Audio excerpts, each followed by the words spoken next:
النهاردة هعمل أسرع بيتزا هتعمليها في حياتك، أسرع كمان من إنك تطلبي أوردر من بره. هنعمل بيتزا في الطاسة سهلة جدا وأي حد يقدر يقوم يعملها. اوعي تحكمي إلا لما تجربي. تعالوا نشوفوا عملناها ازاي، وقفلناها كمان زي الساندوتش كده للأطفال اللي بتلخبط الدنيا، هتمسكها زي الساندوتش كده. وجبنة سايحة وجبنة خطيرة. تعالي أقولك عملنا الطريقة الجميلة دي ازاي. اول حاجه هنعمل الصلصه للبيتزا. جبت معلقتين من صلصه الطماطم، نص معلقه من الزعتر، ونص معلقه من البصل البودره، ونص معلقه من الثوم البودره، وشويه كده من الملح، ونص معلقه من السكر. وابدأي تقليب بقى كويس، اقلب كويس جدا، وكده الصلصه بتاعتي جاهزه. كوبايه من اللبن تكون دافيه، معلقه من الخميره، ومعلقه من السكر، ونص معلقه من الملح، وزودت كمان معلقة كبيرة من الخل.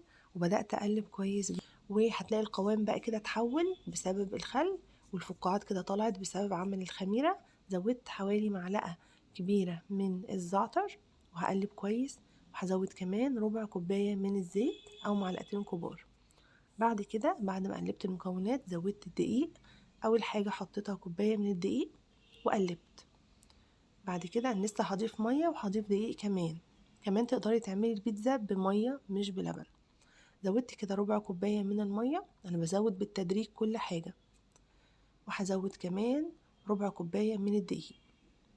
قلب كويس، وآخر مرة هزود كمان شوية من المية وكمان شوية من الدقيق. وخلاص على كده. ادي القوام بتاعي عامل زي ما انتوا شايفين كده. جبت الطاسة، حطيت فيها معلقة زيت، وزعت الزيت كويس. وبعد كده هنزل نص الكمية اللي انا عاملاها النهارده دي، كوبايه ونص من الدقيق هتعمل لي وحدتين من البيتزا. افردها كده كويس. بعد بقى ما فردتها احاول اقفل اي فراغات. احط بقى عليها كده من الصلصه اللي جهزناها. اوزع الصلصه كده بالراحه، طبعا هيكون في صعوبه شويه في توزيع الصلصه. لو تحبي تشمعيها الاول على النار بعد كده توزعي الصلصه تمام، ما تحبيش اعملي زي ما انا عملت كده.